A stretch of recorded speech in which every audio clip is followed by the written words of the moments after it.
எனக்கு பெர்மிஷன் கொடுத்ததுனாலதான் நான் இன்னைக்கு ரொம்ப சந்தோஷமா இருக்கேன். ரொம்ப தேங்க்ஸ்மா. என்ன நீ அம்மாக்கு யாராவது தேங்க்ஸ் சொல்லுவாங்களா? அன்னைக்கு மட்டும் நான் ஒத்துக்காம இருந்திருந்தா நீங்க 3 பேரும் என்ன சும்மா விட்டுருக்க மாட்டீங்கல்ல.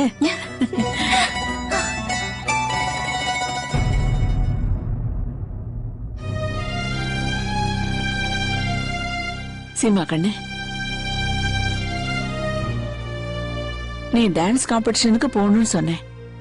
அதுக்கு நான் உனக்கு பர்மிஷன் கொடுத்துட்டேன் இல்லையா?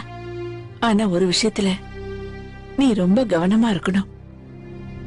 இந்த வீட்டோட மான மரியாதை, உங்க அப்பாவோட சந்தோஷம் எல்லாம் உன் கையில தான் இருக்கு. இத பாருமா, நீ எங்க பொண்ணு மட்டும் இல்ல சீமா, எங்களோட நம்பிக்கையே நீதான். எப்போ நீ ஒரு விஷயத்தை ஞாபகத்துல வச்சுக்கோ, நம்ம எல்லாருக்கும் உலகமே இந்த வீடுதான். இந்த வீட்டை பொறுத்த வரைக்கும் உங்க அப்பாவோட கட்டுப்பாடுகளுக்கு அடங்கிதான் நாம எல்லாருமே நடக்கணும். உங்க அப்பா உன் மேல ரொம்ப பாசம் வச்சிருக்காரு சீமா.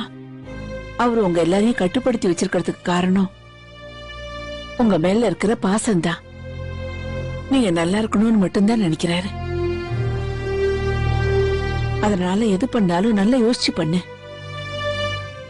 அவர் மனசு வேதனைப்படாம பாத்துக்க.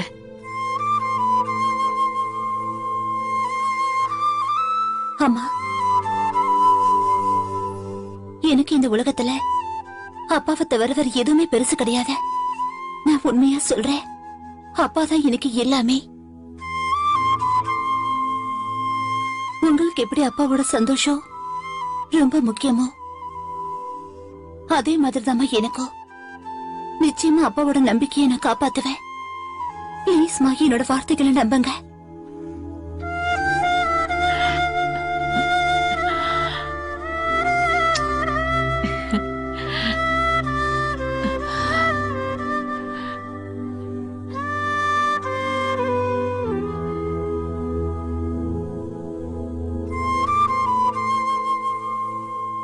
சீமா கண்ணு, ஒரு விஷயத்த நல்லா ஞாபகம் வச்சுக்கோ. இந்த வீட்டுல எல்லாரும் விட பெரிய பொண்ணு நீதான். நீ எந்த வழியில போகணும்னு ஆசைப்படுறியோ அதே வழியில தான் உன் தம்பியும் தங்கச்சியும் போக ஆசைப்படுவாங்க.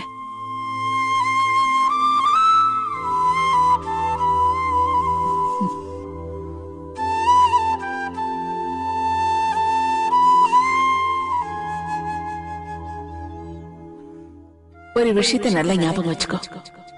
இந்த வீட்டுல எல்லாரும் விட பெரிய பொண்ணு நீதான்.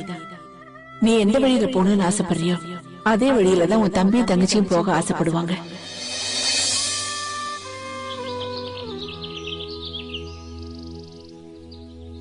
கடவுளே, எனக்கு நீங்க தான் உதவி பண்ணணும்.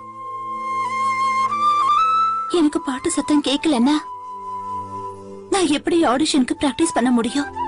பக்கத்தை விட்டு டிவில இருந்து இது வரைக்கும் நாங்க பாட்டு கேட்டுட்டு இருந்தோம். ஆனா இப்ப என்னால அதுவும் முடியாத. எனக்கு நீங்க தான் எப்படியாவது உதவி செய்யணும்.